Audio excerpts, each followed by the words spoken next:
โดยบ่ได้เอาผักตบมาใส่เนาะนางเนาะเพิ่นแซ่บ่เรียบร้อยแล้วเพิ่นมันตายอยู่ว่ะล่ะตายคือกันเนาะโดยบ่ได้มีงัวเลี้ยงคือน้องอันนี้บ่โต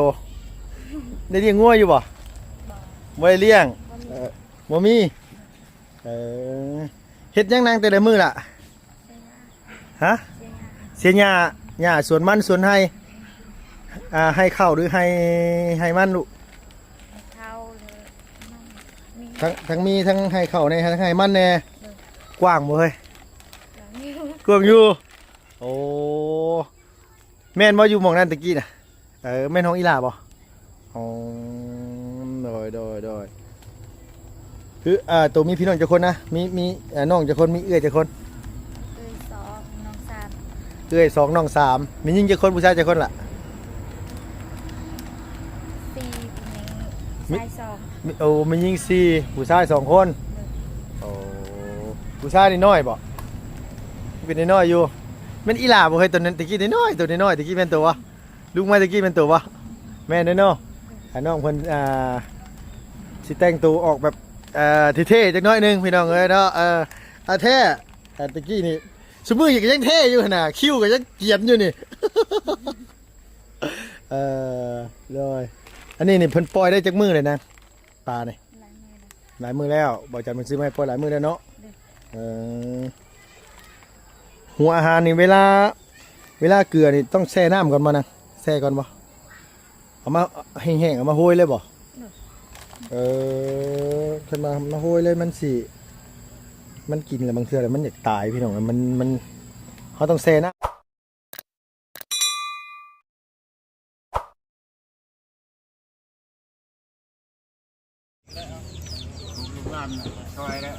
ป๊อ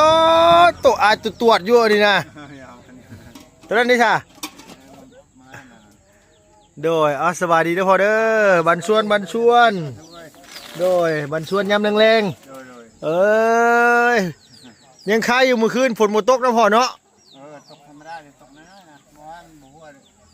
คันตกแห้งๆนี่อยู่ซะบ่เป็นพุ่นนี่เนาะโอ้พี่น้องไอ้ตูบแล้วก็เฮ็ดแบบกระทัดรัดอีหลอบริยานอย่างน้อยยันแต่ล้มหั่นแหละลมแห้งๆมานี่พอแห้งแล้วอันนี้นะบ่ไปบ่สำนี่บ่ไปได้พ่อเอ้ยอย่าไปท่ามันได้นี่นะฮะแน่นอยู่บ่เดี๋ยวคือบางแท้สะดอกว่าพี่น้องเนาะมาช่วงยามแรงๆน้ำใส่น้ำซอยเอาอยู่ใช่พ่อน้ำใส่ดินะน้ำใส่นี่น้ำบาดาลบ่โดย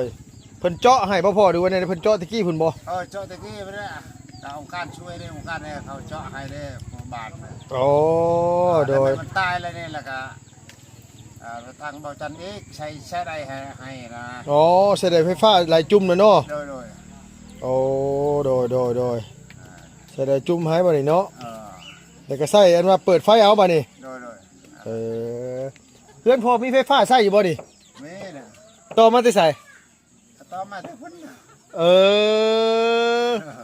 แล้วเวลาเสียน้ำกันบ่บ่ได้เสียแล้วนะบ่ได้เสียเลยไฟลัดบ่นะไฟเขาตั้งหลักตัวนี้นะเขาไม่ได้เอากันนะเอาฮิตเขาไม่ได้เอานะแต่ว่าเขาอยากได้ไต่ชื่อคนมีแต่เฮือน7ราคาเฮือนโอ้โดยพื้นนั่นแล้วเลยแต่โอ้ตะกี้พุ่น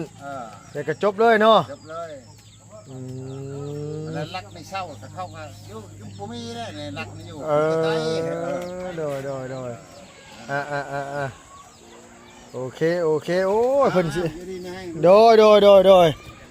พี่น้องเอ้ยเนาะช่วงแรงๆมากับโอ้ไม่ก็ต้องขอกตาเขาเจ้าปาดแล้วอันนี้เนาะพี่น้องเสานี่ก็จวดจ้าดขนาดเลยไอ้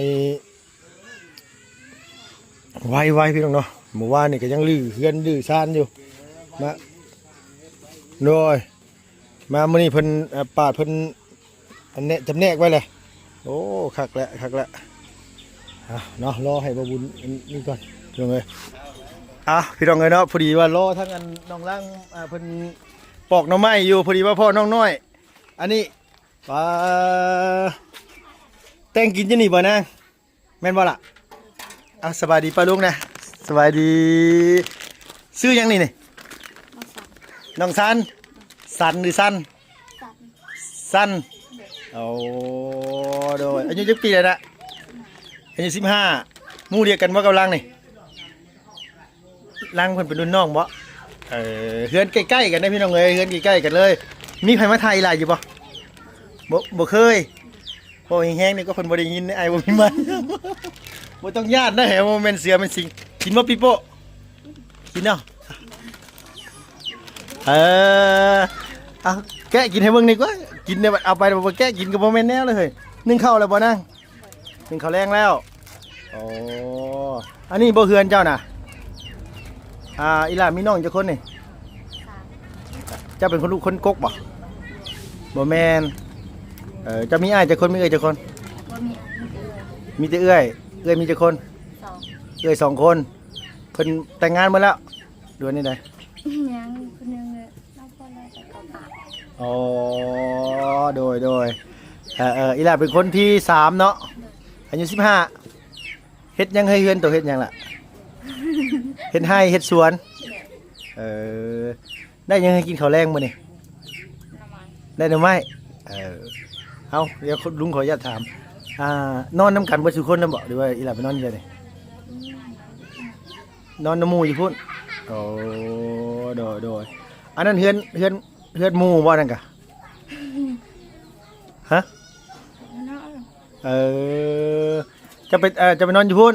หลังนี้ได้ซะหลังนี้พ่อกับแม่นอนที่นี้โดย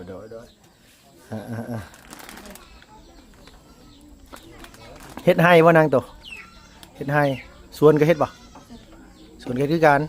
อยากอายๆได้พี่น้องบ่มีคนบ่เคยมีไผทายเนาะน้องอ๋อน้องสั้นพี่น้องอยู่ใกล้ๆกันนี่กับเพื่อนน้องนี่แหละล่างนี่แหละเพิ่นตัวใหญ่กว่าเพิ่นบ่ตัวใหญ่กว่าเราบ่เราเป็นรุ่นน้องเนาะกินข้าวแรงแล้วบ่เนี่ยได้ยังกินก็น้ำไม้แกงบ่เฮ้ยหรือต้มเอาโดยลุงเคยเห็นเพิ่นอยู่แต่ตะกี้เพิ่นยังน้อยๆอยู่พี่น้องเอ้ยมาปีนี้นี่ใหญ่แหละได้เข้าโรงเรียนอยู่บ่นะบ่ได้เข้าเลยบ่เคยเข้าเลยนะเอ้าโดยไก่ลายนี้นี่นะ แต่โคบอยู่ไกลพี่น้องเอ้ยเนาะไม่เฮือนไผสนางไม่ไผซะนี่นะไม่อีหล่าบ่นะ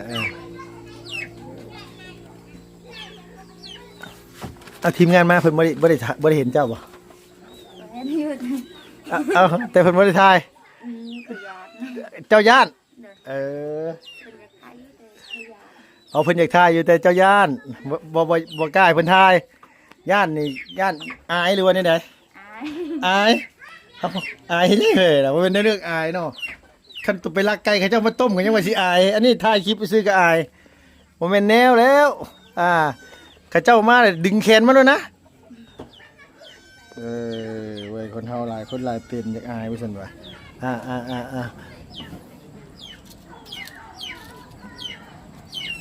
พ่อกับแม่น่ะนอนอยู่นี้เนาะพ่อเจ้าว่าผู้ผมขาวๆนะโอ้ลูกอันนี้พี่น้องเอ้ยลูกอันอ้ายอันว่าผู้หัวแล้วอันขาวๆหั่นแม่เจ้าว่าอันที่เว้าเสียงค่อยๆน่ะแม่เจ้าผู้นั้นเนาะแต่เก่าเคยถ่ายแต่พ่อแต่แม่แล้วอันนี้มาที่นี่แหละลูกสาวเพิ่นอันนี้นะตอนวันจันทร์มาเฮ็ดของน้ำให้เจ้าไปถ่ายเจ้าเหรอแล้วอยากถ่ายแต่เจ้าไม่ถ่ายเอาแล้วง่ายๆก็คือบ่ได้ให้กับเจ้าถ่ายอยากอายหรือญาติอยากอายเลย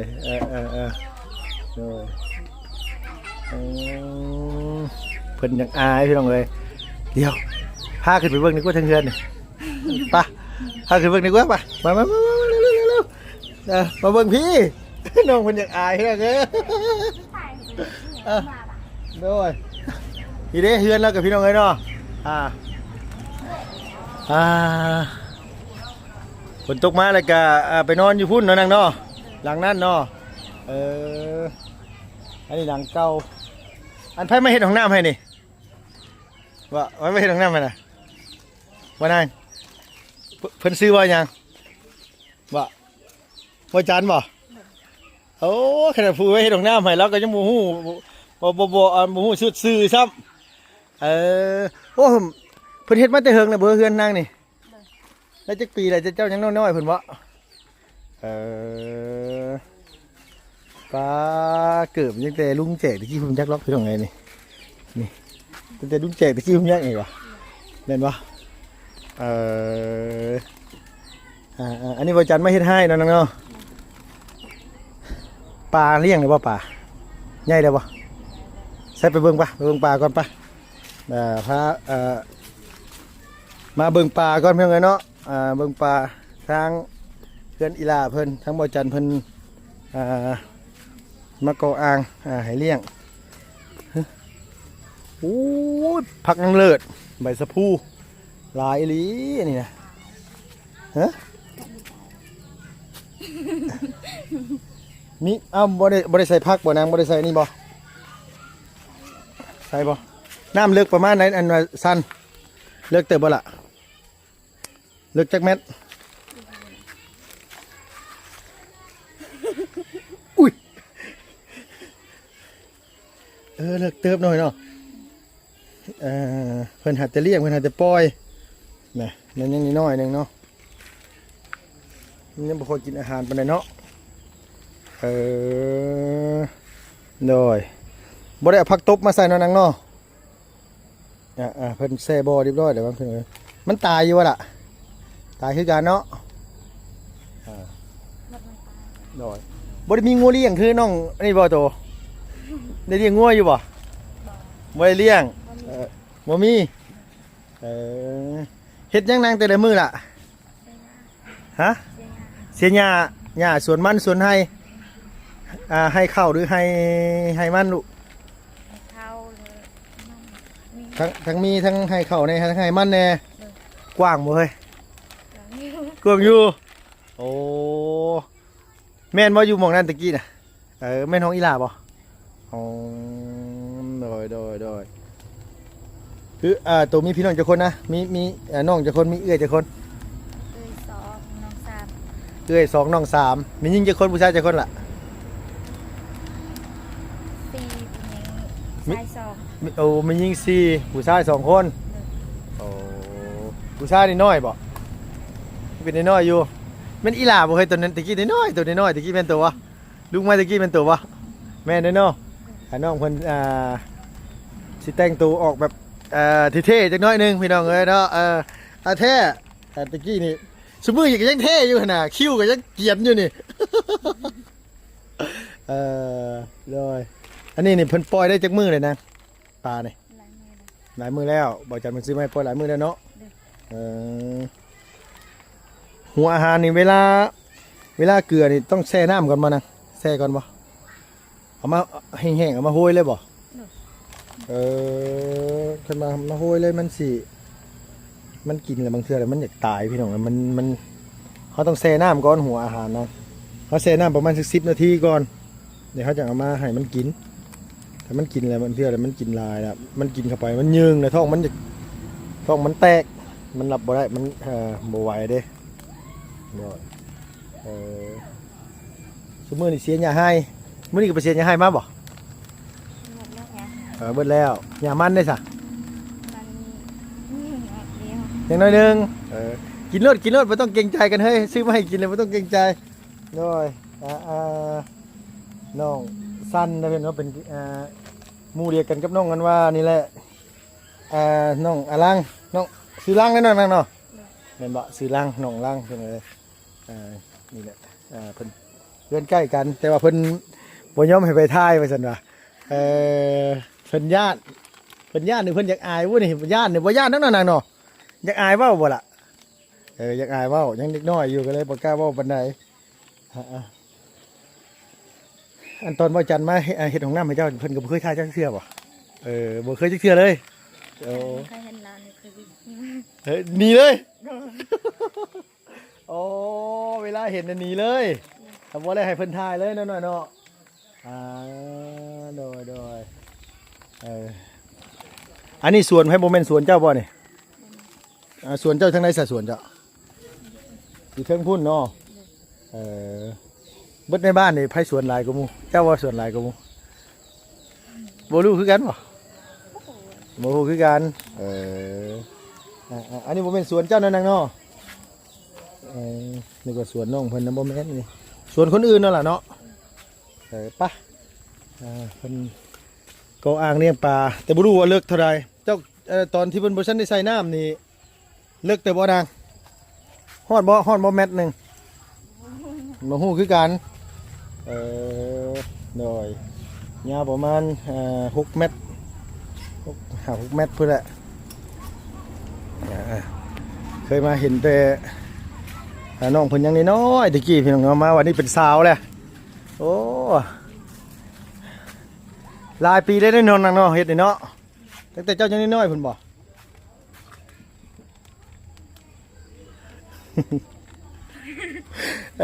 ยากอายนะเคยอายแล้วกันเนาะคือมากินข้าวมากินเพื่อนนี้มั้งบ่พาขึ้นไปนั่งตรงนี้พักเด้อ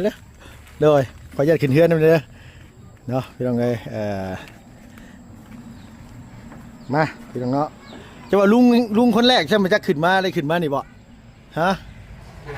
โอ้อันนี้เป็นยังไงนี่นะมานั่งโดยซิงติดเบิ่งน้ำหนักตัวดูฮะติดได้บ่ติดเบิ่งน้ำหนักตัวติดได้บ่ดิบ่ได้เนาะตัวติดเป็นบ่ได้ตัวเป็นบ่นั่งเป็นบ่เป็นบ่เดี๋ยวว่าดูว่าเป็นแบบสมมุติว่าเฮาสิสั่งน้ำอันปีโป้ที่อันทางลุงซื้อมาให้อีหลานี่สิสั่งแบบใดลองมึงดูหาต้องเฮ็ดทดลองมึงนะว่าเฮ็ดแบบใดประมาณใดนะนายฮู้บ่ฮู้บ่นึกว่าฮู้เดี๋ยวว่ามันมีกิโลบอกมันมีน้ำหนักบอกอยู่บ่แม่นบ่นางใส่แล้วพี่น้องเอ้ยเพิ่นต้องเกาะไว้บ่นางแม่นบ่เพิ่นต้องเอานั่นเกาะได้เอานี่ยับเข้ามาเนาะตาช่างพี่น้องเอ้ยตาช่างรุ่นแบบอาเปะอาม่าอากงใช่ใส่แต่รุ่นเวียดอันว่าสมัยตะกี้อยู่อันนี้ตาอันนี้กิโลมันแม่นบ่น้อยเนาะอันนี้นี่เด้มันมีบอกอยู่นี่เด้อันนี้1 กิโล 2 โล 1 โลนี่2 โล 3 โล 4 5 6 7 8 9 10 11 12 13 14 15 16 17 18 19ทั้งหมดทั้งมวล20 โล 20 กิโลแต่อีหล่าเนี่ยติดไม่ได้แล้วตัวน้ำหนักเกินแล้วตัวนั้นเกินแล้วสั้นเลยตัวนี้แต่ว่าต้องพูดถึงลุงนะลุงนี่ขึ้นนี่ในฮักรถนี่นะมานั่งกินข้าวอยู่นี่นั่นน่ะเนาะอันนี้เฮือนน้องเพิ่นเป็นยังไงเนาะทีมงานก็มาเรื่อยอยู่แต่บ่มีไผทายน้องเพิ่นบ่ให้ทาย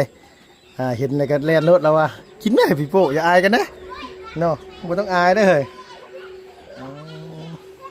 คือตัวกับเอื้อยตัวไปนอนพุ่นพ่อกับแม่กับน้องนอนนี้โดยอีหลาเป็นคนบ้านนี่มั้ยแต่กำเนิดเลยบ่ตัวใหญ่อยู่บ้านนี่เลย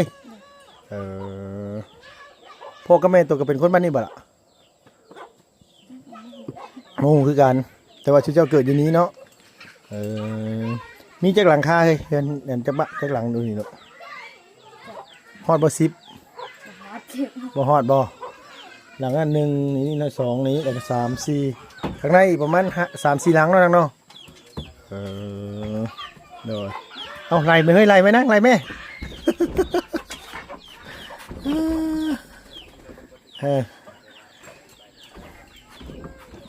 น้ำกินนี่เป็นตักกินอยู่ใช่นางน้ำกินตัวกินน้ำบาดาลบ่ที่พ่อจันนั้นว่าเอาโฟมมาใส่ให้นะบ่อาบน้ำในน้ำอาบน้ำอย่างนี้ใช่อาบไม่ใช่นี่นะอาบอย่างคือกันน้ำเพิ่นซอยบ่ล่ะโอ้โดยเพิ่นซอยเฮ็ดอันว่า เฮ็ดน้ำเฮ็ดนายให้ก็อาบอยู่นี่เนาะน้ำมาหรือบ่มากับบ่สนน้ำหน้าพี่น้องไอ้พ่อเพิ่นใช้น้ำบาดาลเนาะเพิ่นใช้ไฟใดเอาอยู่เฮือนถนนโอ้ยเพิ่นอาบน้ำไหลมื้อน่ะน้ำบ่ได้ไหลเพิ่น2-3 มื้อน่ะน้ำบ่มานี่อันนี้ของเจ้าบ่เพิ่นซื้อหยังลูกล่ะ สิบ เพิ่นเอาไว้ซื้อหยังอันนี้น่ะเพิ่นไว้ติดหยังมันติดหยังเสียวหน่อไม้บ่หน่อไม้คือครอบครัวเจ้ายังบ่มีไผแต่งงานจักคนเลยบ่เจ้าก็ยังบ่มีไผเอาผัวบ่ คนนึงเอา เอาผู้หนึงแล้วยังเหลือเจ้ากับเจ้าตั้งแต่สั้นใหญ่มาฉันบ่ได้ไปเรียนหนังสือเทื่อเลยบ่ลูกบ่เคยเลยเอา เด็กคนนึงหน่อยเอาน้อง ตอนเจ้ายังน้อยๆเจ้าเอาน้อง สองคนเขาไปเฮ็ด ตัว2คนน่ะไปเรียนหนังสืออยู่แต่โตน่ะบ่ได้ไปเอาน้องคือให้ไปแล้วก็โตก็บ่ได้ไปสิเนาะพ่อแม่ให้เอาน้องเนี่ยก็บ่ได้เอาน้องซ้ำบ่ได้เรียนซ้ำโดยพอดีพ่อน้องเพิ่นพอดีพี่น้องเอ้ยเนาะเพิ่นก็เลยรอทางบ่บุญถ่ายน้องลังอยู่เมื่อกี้นี่เลยแวะมาเล่นน้ำน้องเพิ่นน้องสั้นพี่น้องเอ้ยอายุ15 ปีใกล้ๆกันนี่แหละกับเฮือนน้องอลังนี่ติดกันเลยทางทีมงานกันนั่งนี่อยู่เนาะพ่อกับแม่น่ะนอนนี่ชื่อตัวน้องพุ่นเบิดเลยน้องตัวน้อยสุดอายุจักปีละยังน้อยอยู่บ่ประมาณ5 ปีเนาะน้องอยากอายเลยพี่น้องเขากล้องเธอแรกเลยในชีวิตด้วยเนาะโดย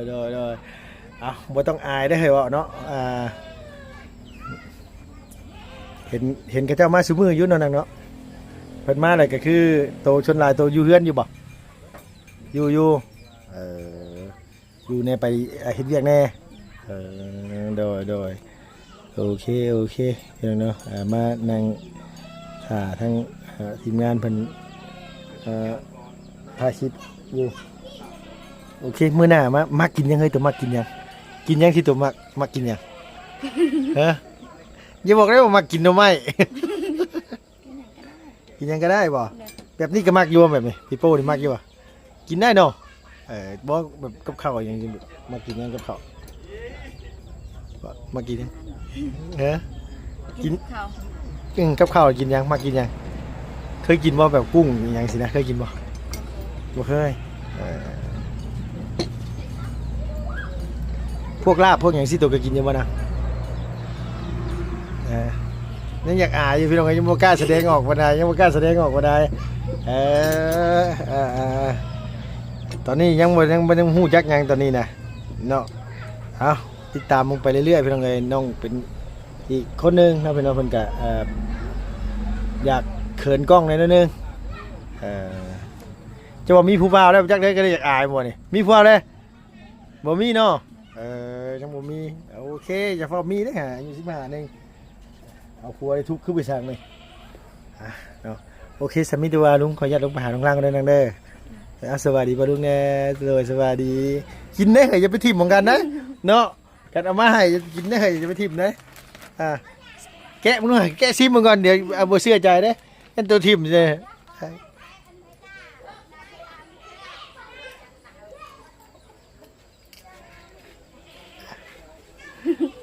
กินได้นะ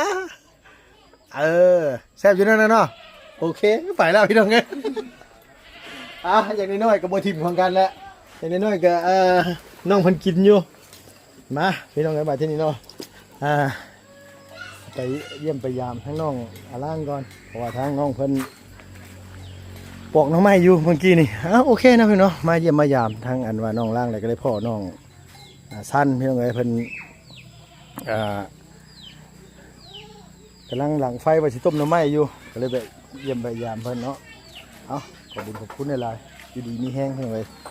เจ็บจะจนลำรวยสุขภาพพารามัยแข็งแรงครับพี่น้อง